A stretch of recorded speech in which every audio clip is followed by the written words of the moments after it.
Aliu, labas vakaras. Labas vakaras. Jūs galima dabuausi sakyt? Prašom.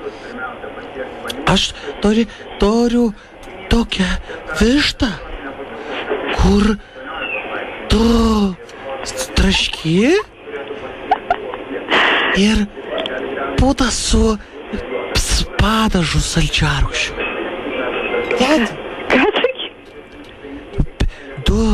Tu vištą. Vištą? Taip. Laukutė aiškiai sakyk, kodėl dabar... Klausykit, jeigu normaliai kalbėtumėt? Aš torpalį ir kalbu. Tėti. Nelabai tada supratau. Tėti. Alio, Laukutė, normaliai kalbėk. Kas čia yra? Tai manęs neklauso. Kas neklauso? Aliu. Klausau jūsų. Aš turėčiau vištą.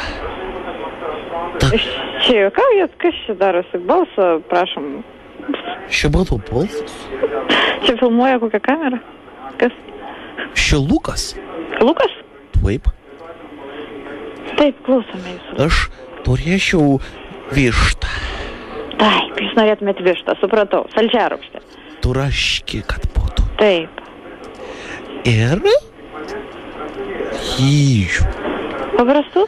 Nes paprastų. Vieną? Be paprastų, aš nenoriu paprastų. Auksinių? Su kiaušiniu. Su kiaušiniu. 2 porcijas. Taip. Ir salutyčių. Kokių? Salutyčių. Daržovių. Kad būtų. Kinietiškų gal. O kaip jos, kas ten įeina į jas?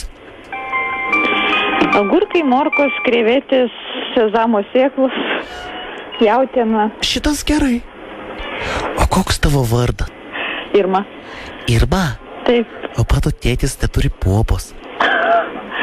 Aš jaučiu tavo tėtį. O aš irgi? O jūs irgi? Be babos. Bėda. Irma? Taip. Gal tu gali atvažiuot? Ne, negaliu. Prašau. Aš atsiprašau, kas čia darosi?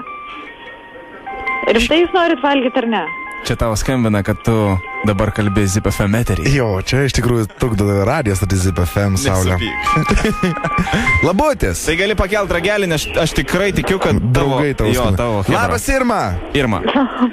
Trukdo tave radijos, tai Zip FM iš Vilniaus radistai Jonas ir Rolandas. Ir tiesiog norėjom išbandyti tavo kantrybę ir už tai duodam medalį. Mes galim tau duoti už tai medalį? Medalį. Duosit medalį? Jo, turim labai gražią dovaną, tu kadangi dirbi dar prie telefono, aš manau, jums kartais reikia knygų, lapų, popieriaus, tai mes tau dovanojam firminį radistų blanknotą. Labai malonu. Tai nepadėk ragelio, papasakosi, kaip ir kur ten jums jį reikės išsiųsti, gerai? Gerai. Ačiū tau ir Ačiū tau, iki. 1, 2, 3, let's go! Kas, o paradys tai kas, ateini čia, na.